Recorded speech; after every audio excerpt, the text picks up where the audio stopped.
Kids, welcome to another edition of Rimshots with Sean, brought to you by Barstools and Bandtalk. I have the one, the only Mr. Tommy London from, are you in right downtown New York? Where do you live Yeah, I'm in the Lower East Side. Yeah, Lower East Side of New York City. That's awesome. Yeah. The reason why I reached out to you, a month or so ago, you were doing an interview with Brett Michaels, and everything was hunky dory. And one guy made some comment about, another interview with Brett, and your comment was, "Hey, man, give it a chance. You might like what you hear." And I was like, you know what? That guy seems like a really nice guy. A lot of guys would rip and maybe throw barbs, and you didn't do that. How did the interview go? I mean, I heard it, but for the most part, went well. Yeah, I mean, it went great. Brett, I'll tell you what, Brett Michaels, such a down to earth guy. Like you felt like he was your buddy. You know what I mean? Like you grew up with him. I guess in a way you did if you listened to his music.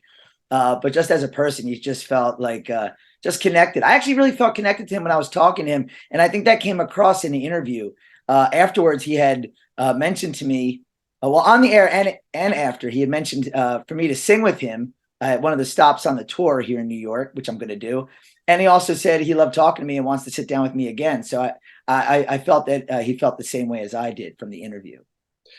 And here's the thing, you're a DJ on Sirius, so you're on 38 Hair Nation, you're on 39 Aussie's Boneyard, but you're a musician first and foremost, right? Yeah, I'm a singer-songwriter. Yep. How many shows are you doing a year? Like, obviously now with things coming back from COVID, hopefully everything gets back. But what were you doing before?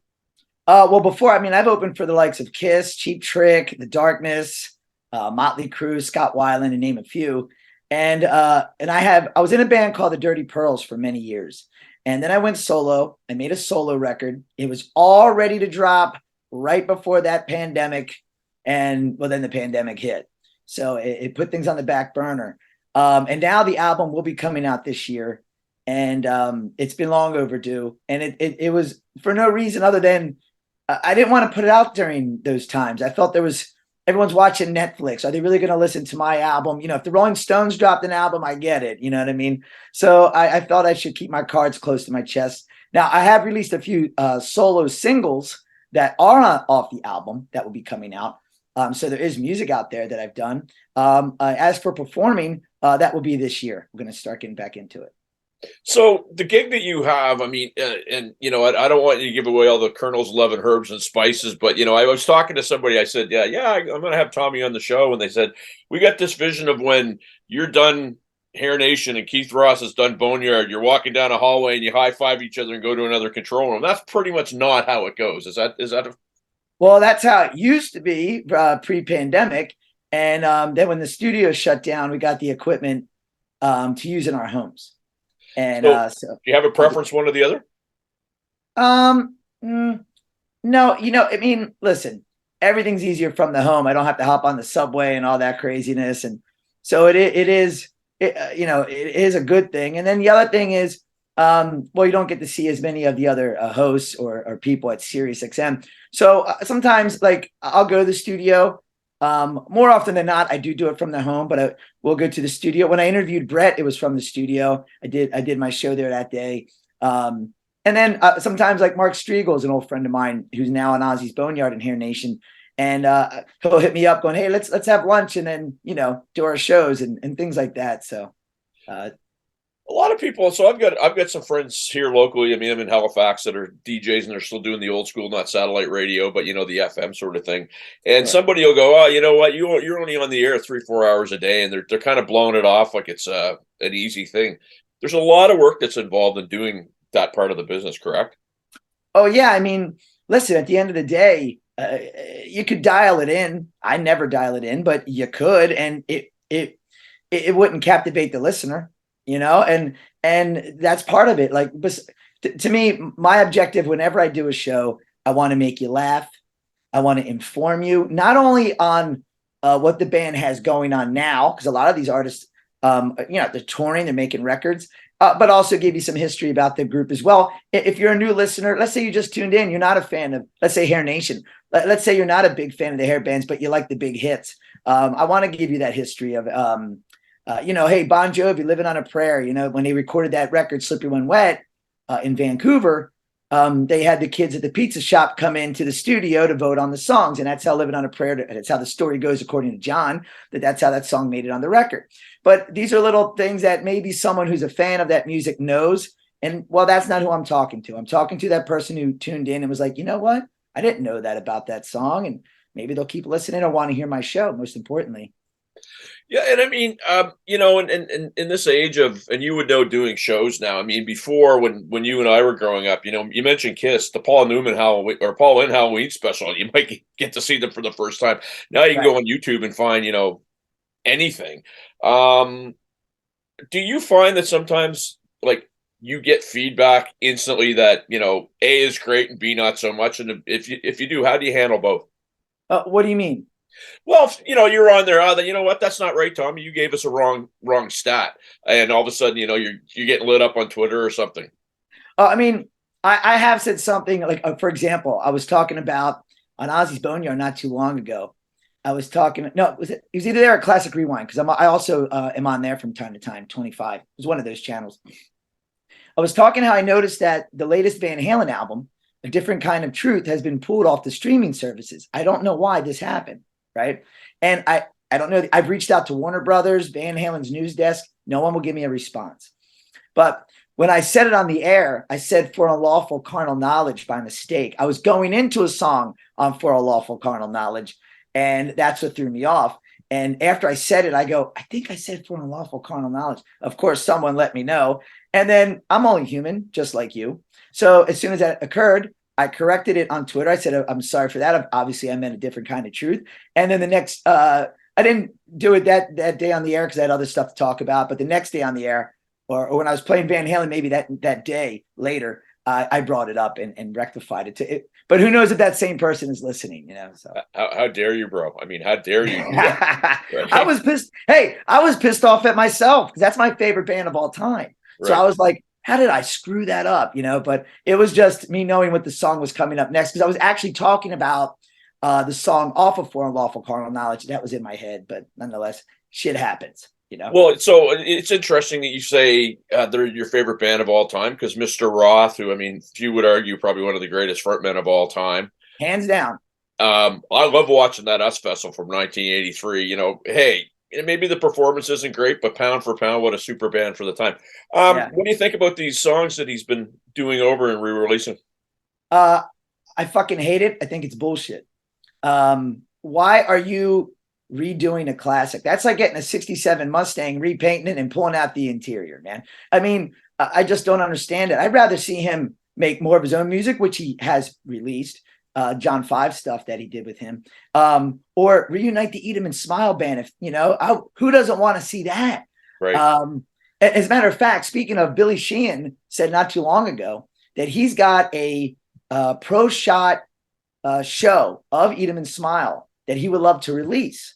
I don't know if he means online or you buy. I mean, I would definitely buy something like that. But he needs Dave to put the okay on it, and I guess that's yet to happen. I don't know why. But yeah, I don't like him touching these songs. If Eddie Van Halen's not on it, you can't. What are you doing? How do you feel about it? And I understand why Eddie's son is so, so guarded about that kind of tribute thing happening. Pantera is one thing. I mean, the Abbotts, man. I mean, they're killer. I'm a drummer myself. Vinnie Paul to me is amazing, but that's a little bit different than sending Van Halen. And who do you get that's gonna? Well, the Pantera thing. That backfired when whoever leaked the announcement said it was a reunion. Right. And that's where they went wrong. And that's not the band's fault, because it leaked out before they could put out a real statement that it's a tribute. That needs to be understood.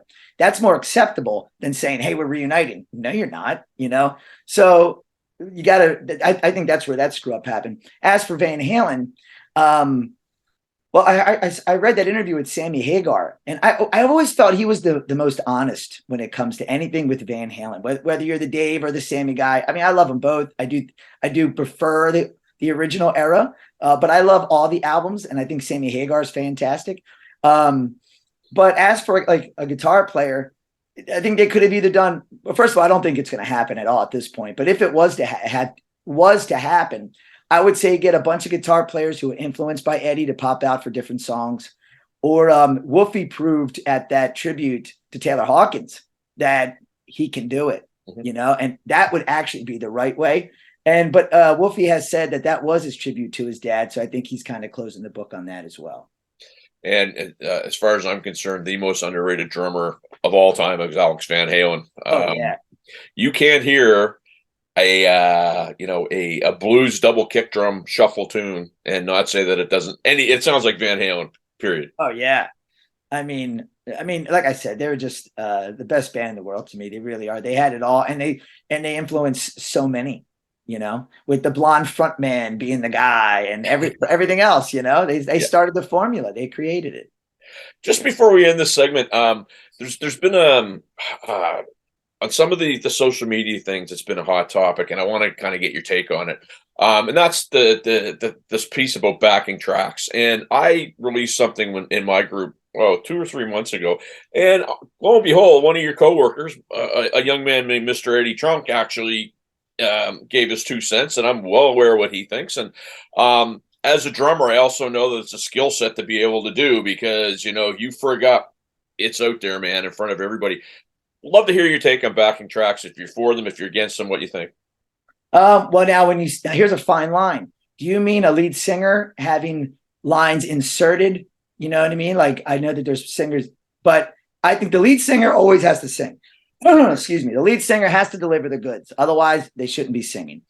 As for backup tracks, that's a fine line as well. They've been around longer than now. Maybe people didn't realize it, And for some of those larger than life songs, if you only have 2 singers in the band, to make them more impactful, those backups, maybe you need a little help. If they're singing along with them, I don't see any harm or foul. If they're really just relying on them where they like lip syncing in a mic, then I'm not for that. But what do you feel? Are you against backup tracks? Well, I'm not. So growing up in Canada, I had the opportunity to open for a lot of bands up here, and the record companies up here forced the bands to use them. And it was more, there's a band up here that was from the 90s. You probably never heard them. They're called Harum Scarum, who could sing. They could sing like you wouldn't believe. They had this massive Queen sounding backup vocal happening, but then you went back and you heard them in the monitors. They were still sounding amazing. Right. But the record company demanded it, because the whole thing was, the public wants to hear the album as is, as played, as recorded. Right. I for me, I'm with you. I mean, if you get a lead singer that's up there and he's lip syncing, no. But if you got a little shaker or maybe a little bit of key enhancement or something like that, I don't see the foul or the harm of doing it. Yeah, I mean, that doesn't bother. I wouldn't have. Let me put it to you this way: I would still pay to see that band. It wouldn't matter to me. As long as they're really playing and the singer's really singing. And look, like the Eagles, you got like what, 5, 6, I think probably 8 guys up there now, and they all sing. They don't need backup tracks. But when you have a band where maybe in the studio everyone's sang, or they got outside people to sing, and then you're doing it live, and that drummer doesn't sing and that bass player doesn't sing, what are you going to do? You know what I mean? So I don't agree with that. Fair enough. We're going to end segment 1. We're going to come back for segment 2. We're just getting started, folks, with the one, the only Mr. Tommy on. I really appreciate you doing this, sir. Love being here, man. Thanks for having me. Back after this.